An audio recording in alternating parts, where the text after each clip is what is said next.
Buenas tardes, mi nombre es Hernán Villamizar, soy bacteriólogo egresado de la Universidad Industrial de Santander y especialista en gerencia de la seguridad social. Hoy quería hablarles un poco sobre el COVID-19 y cómo afrontar esta epidemia que hoy día está quejando no solo a Colombia, sino al mundo entero. Para eso quiero retomar un poco la historia. En los años 80, con la aparición del boom del VIH-Sida, normalmente se le atribuía a un grupo de personas homosexuales y por precisamente desconocimiento tanto de la dinámica del virus como de la enfermedad, se les aislaba, se les rechazaba, prácticamente se les consideraba como demonios. Esto no lo podemos volver a cometer, este mismo error para el COVID-19. Es por eso que no podemos rechazar ni a pacientes con COVID-19 positivos, ni mucho menos a personal de salud que posiblemente va a estar en algún momento en contacto con pacientes positivos para COVID-19. Al contrario, debemos fortalecer nuestras instituciones de salud, debemos fortalecer nuestros protocolos de atención para poder contener precisamente el avance de esta epidemia. ¿Y cómo lo hacemos? Con medidas como el aislamiento. El aislamiento es necesario para identificar los posibles casos positivos y poderles aplicar los protocolos reales de aislamiento y atención en salud. Esto lo vamos a conseguir única y exclusivamente capacitando a todo el personal de salud, tanto bacteriólogos, enfermeros, auxiliares, personal médico, absolutamente todo el personal de salud, tanto para la toma de muestras como para la asistencia en casa, como personal que va a estar atendiendo intrahospitalariamente a los pacientes críticos o dependiendo del estado de salud. Por eso debemos crear grupos interdisciplinarios de profesionales que estén en la capacidad de atender estos casos, ir hasta las casas, evaluar por protocolos cuál es el estado de cada paciente, hacer toma de muestras, atención en salud adecuada y no dejar los pacientes a la deriva, ya que esto es lo que puede o prevenir o causar muchísimas muertes. Todo depende, es de la capacitación que le demos al personal de salud.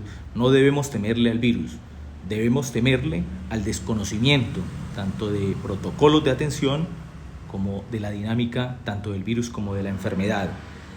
Por eso es importante que los posibles casos positivos no se desplacen hasta las clínicas por iniciativa propia, sino al contrario, este mismo grupo interdisciplinario debe ir a hacer las tomas de muestras de los posibles positivos e implementar los protocolos adecuados dependiendo del paciente y su condición, y si es necesario, hacer el traslado a la entidad clínica o hospitalaria que pueda llegar a atenderlo de la forma adecuada en el caso de los críticos, sino prestar el seguimiento y adecuada atención en salud a los pacientes en su mismo hogar para impedir que haya una congestión del sistema de salud. Por eso también es necesario tener las pruebas diagnósticas. Las pruebas rápidas son de suma importancia porque vamos a tener en un tiempo muy corto un posible diagnóstico, un tamizaje y poder aplicar estos protocolos de aislamiento o protocolos de atención. Y también las pruebas confirmatorias mínimo en las ciudades principales. Estas pruebas tanto diagnósticas, pruebas rápidas como confirmatorias debieron haber estado hace 8 días en nuestro país, porque de acuerdo a eso las acciones reales, de acuerdo a los positivos reales, se pueden llegar a tomar dependiendo del avance que haya tenido la epidemia. Pero quiero dejarles algo muy claro.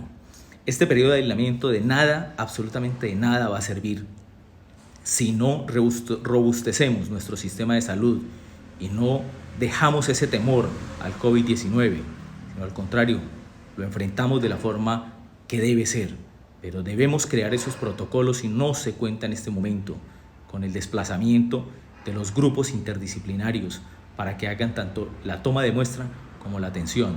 El desconocimiento de este virus y de la dinámica de la enfermedad es la que va a causar muertes si nosotros realmente no tenemos los protocolos de contingencia y el robustecimiento, adquiriendo ventiladores, soportes para las personas críticas que se van a presentar en un porcentaje que va a ser considerable.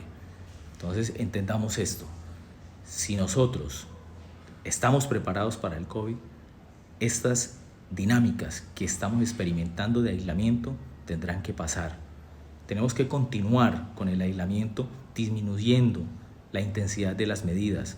Esto hará que la economía no vaya a fracasar o vaya a colapsar, porque las empresas no van a pagarle a sus empleados sin trabajar. ¿Por cuánto tiempo van a aguantar este desgaste económico? Y también los empleados y las personas que trabajan al diario. Tenemos que entender que el aislamiento no puede ser por mucho tiempo, pues la economía de ningún país, mucho menos la de nosotros, va a soportar un aislamiento total, como se está evidenciando en este momento en algunas ciudades como Bucaramanga. Por eso tenemos que entender que nuestros esfuerzos deben ir encaminados siempre a poder enfrentar el virus, enfrentar la enfermedad y no simplemente a escondernos de ella, porque esto realmente es lo que va a causar las muertes en nuestro país. Hago este llamado no solo a los gobernadores, alcaldes, sino también al señor presidente, para que tenga en cuenta que las medidas en el sector de salud son las que se deben implementar con celeridad y con eficacia, para que realmente cuando llegue el COVID y llegue ese pico máximo, podamos soportar la arremetida que tarde o temprano va a llegar. Pues con el aislamiento lo único que estamos haciendo es retrasar el proceso que va a presentarse.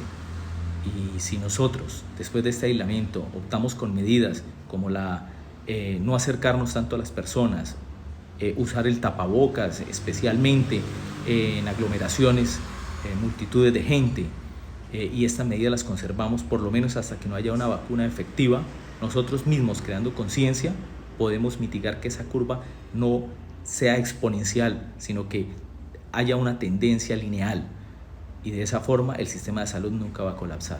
Por favor, entre todos vamos a ayudar y vamos a permitir que tanto la economía como el sistema de salud sean los mejores para esta contingencia. Muchas gracias.